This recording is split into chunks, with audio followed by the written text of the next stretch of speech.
안녕하십니까? 기도하심으로 말씀 묵상을 시작하겠습니다. 하나님 아버지, 오늘 말씀을 묵상할 때 성령님으로 함께 해 주옵소서. 예수님 이름으로 기도합니다. 아멘.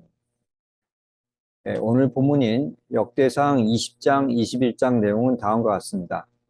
다윗이 요압에게 가서 온 이스라엘 백성의 숫자를 세어서 나에게 보고하라 하였습니다. 요압이 어찌하여 이스라엘이 범죄하게 하십니까? 하면서 반대를 했습니다. 그러나 다윗은 명령을 바꾸지 않았습니다. 그래서 요압은 두루 다니고 와서 숫자를 보고했는데 이스라엘 중에 칼을 뺄 만한 자가 110만 명이었습니다. 하나님은 이 일을 악하게 여기셔서 이스라엘을 치셨고 다윗은 제가 큰 죄를 범했습니다. 용서해 주십시오 했습니다. 하나님께서 다윗에게 이르시되 3년의 기근, 3달 동안 적에게 쫓김, 전염병이 3일 동안 유행함, 이 중에 하나를 택해라 하셨는데 다윗은 여호와의 긍휼이 크시니 내가 그의 손에 빠지고 사람 손에 빠지지 않기를 원합니다 하였습니다. 그래서 여호와께서 이스라엘 백성에게 전염병을 내리셨고 죽은 자가 7만 명에 이르렀습니다. 천사가 예루살렘을 멸하러 갔는데 여호와께서 보시고 이 재앙 내림을 뉘우치셔서 북하다 내 손을 거두라 하셨고 천사는 여부스 사람 오르난의 타작마당 곁에 칼을 빼어들고 섰습니다.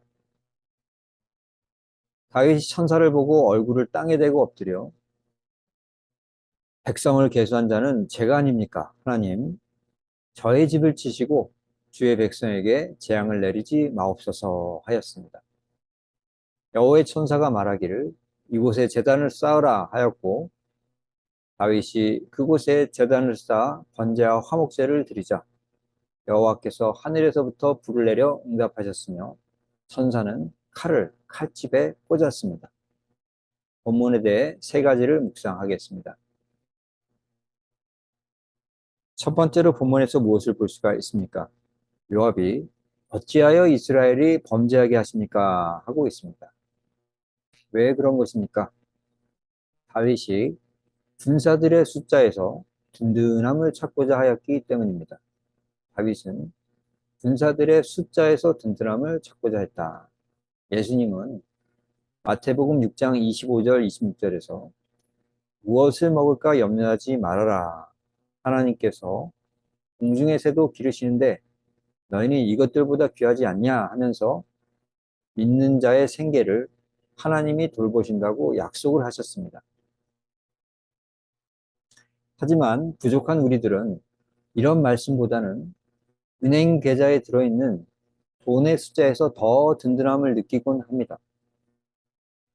다윗은 평생 동안 하나님의 도우심을 경험하여서 위기를 극복해낸 자였습니다. 하지만 이런 다윗도 많은 이스라엘 병사들 숫자에서 그의 왕국과 왕권의 든든함을 찾고자 하였습니다. 이것은 다윗의 믿음 있는 모습을 좋아했던 하나님의 마음을 매우 아프게 하였습니다. 그렇다면 어떻게 해야 하겠습니까? 하나님의 말씀에서 든든함을 얻어야 하겠습니다. 하나님 말씀에서 든든함을 얻어야 하겠다. 이사야 31장 1절 화 있을진저 그들은 병거의 많음을 의지하고 여호와를 구하지 않는다 하였습니다. 우리가 가진 것이 있더라도 그것은 우리가 든든하게 의지하는 것이 되어서는 아니 되겠습니다.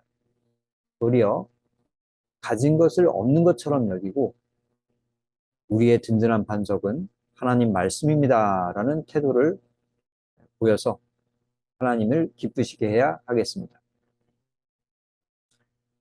두 번째 본문에서 무엇을 볼 수가 있습니까? 다윗이 내가 큰 죄를 범하였나이다 자백을 하고 있습니다.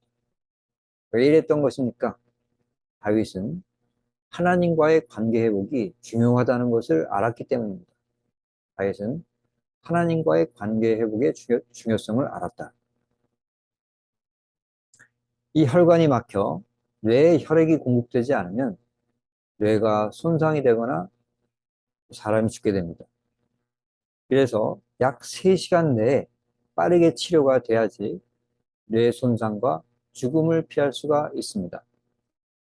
다윗은 죄로 하나님과의 관계가 끊어진다면 은혜가 끊어져서 큰 피해가 온다는 것을 알았습니다. 그래서 하나님과의 관계 손상을 알아차리자마자 곧바로 무릎을 꿇고 잘못했습니다, 용서하소서 하였던 것입니다. 그럼 어떻게 해야 하겠습니까? 즉시로 회개하는 우리가 되어야 하겠습니다. 즉시로 회개해야겠다. 사울은 아말렉 사람과 짐승을 모두 죽이라는 하나님의 명을 어겼고 그것에 대해서 사무엘 선지자에게 지적을 받자 사무엘상 15장 15절에서 저 양과 소는 백성이 하나님께 제사하려고 남긴 것입니다 하였습니다. 사울은 즉시로 회개하지 않고 백성 탓을 하고 자신을 합리화시켰습니다. 우리는 이런 사울이 아니라 다윗같이 즉시로 회개하는 자가 되어야 하겠습니다. 그래서 하나님의 은혜에서 오랫동안 끊어져서 큰 피해를 당하는 일을 피해야 하겠습니다. 세 번째 본문에서 무엇을 볼 수가 있습니까? 하나님께서 재앙 내림을 뉘우쳤습니다. 하나님께서 재앙 내림을 뉘우치시더라. 왜 그러신 것입니까? 하나님 마음이 아팠기 때문입니다. 주인공에게 호감을 느끼고 있었는데 그 주인공이 죽어버리는 영화가 있습니다. 이런 경우 많은 관객들이 마음 아프게 생각하고 어떤 분은 그걸 보면서 이제 울기도 하십니다. 자신과 별 관계가 없는 가상의 인물로도 이런 감정이 생기는 겁니다. 그런데 하나님은 이스라엘 백성을 자기 자녀로서 사랑하셨습니다. 이런 자들이 죄 때문에 하루에 7만 명이나 죽는 모습을 지켜보면서 하나님의 마음은 찢어지게 아프셨습니다. 그래서 재앙의 날이 이틀이 더 남아있음에도 불구하고 천사에게 충분하다, 그만둬라 하셨던 것입니다. 그렇다면 어떻게 해야 하겠습니까? 하나님의 재앙 내리기로 정한 뜻은 바뀔 수 있다는 것을 알아야 하겠습니다.